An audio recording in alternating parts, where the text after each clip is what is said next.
খেলতে গিয়ে পড়ে গিয়েছিল, তারপরে হাঁটতে গেলে হাঁটু ঘুরে যেত।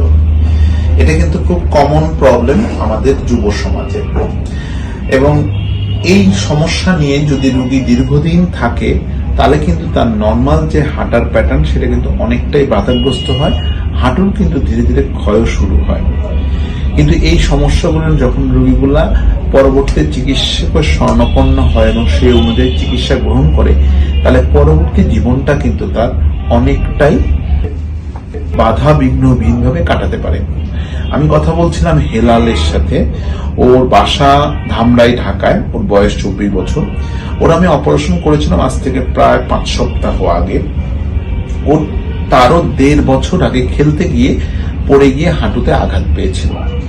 পরবর্তীতে যেটা প্রবলেম হতো, ওর হাঁটতে গেলে হাঁটু ঘুরে যেত, এবং যখন আমার কাছে আসে তখন আমি ওর পরীক্ষা নিরীক্ষা করে দেখতে পাই যে ওর এখানে এসসিএলটা সম্পূর্ণরূপে ছিঁড়ে গিয়েছিল এবং মিডিয়াল মিনিসকাস অল্প একটু টিয়ার ছিল, এটা নন রিপেয়ারেবল।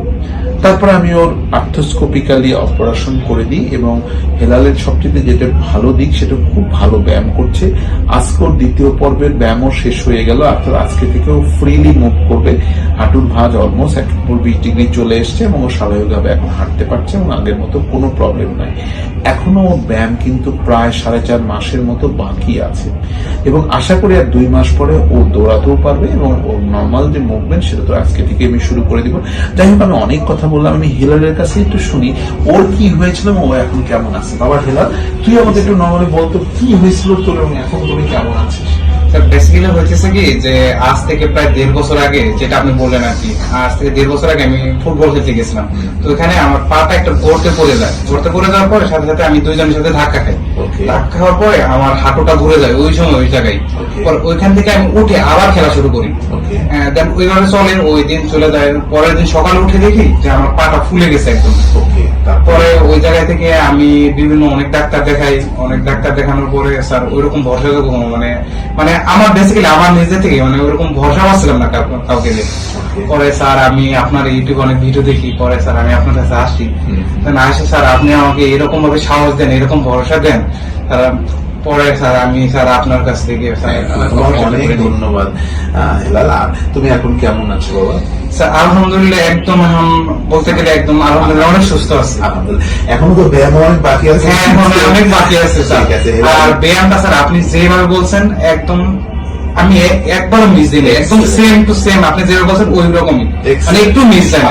একটা কথা খেয়াল রাখেন যে ও কিন্তু একটা জিনিসের উপর সবচেয়ে বেশি ইন্টারেস্ট হচ্ছে ব্যায়াম, এবং সত্যি কথা এই অপারেশনের মেইন এবং প্রধান ওষুধই হচ্ছে ব্যায়াম। আমরা অপারেশনটা করে দেবো, কিন্তু সফলতাটা কিন্তু অনেকটাই নির্ভর করে ব্যায়ামের উপর, যার উদাহরণ হচ্ছে আমাদের হেলাল। আশা করছি ও অনেকটাই ভালো হয়ে যাবে। তবে একটা কথা সবসময়ই বলি, সব রোগীর অপারেশন লাগে না, তবে যাদের অপারেশন করা উচিত তারা যদি দেরি করে এর সফলতাটা কিন্তু একটু দেরিতে আসে। তাই আমি আপনাদের পরামর্শ দিব, যারা এই জাতীয় সমস্যা বোধ করছেন তারা একবার আমাদের শরণাপন্ন হতে পারেন। আমরা আমাদের সর্বোচ্চ চেষ্টা করি স্বল্প সময়ে স্বল্প খরচে তাকে সর্বোচ্চ সেবাটা নিশ্চিত করার। এই যাতে সমস্যা হলে একবার যোগাযোগ করতে পারেন, আমরা আমাদের সর্বোচ্চ চেষ্টা করব। ধন্যবাদ সবাইকে, ভালো থাকবেন।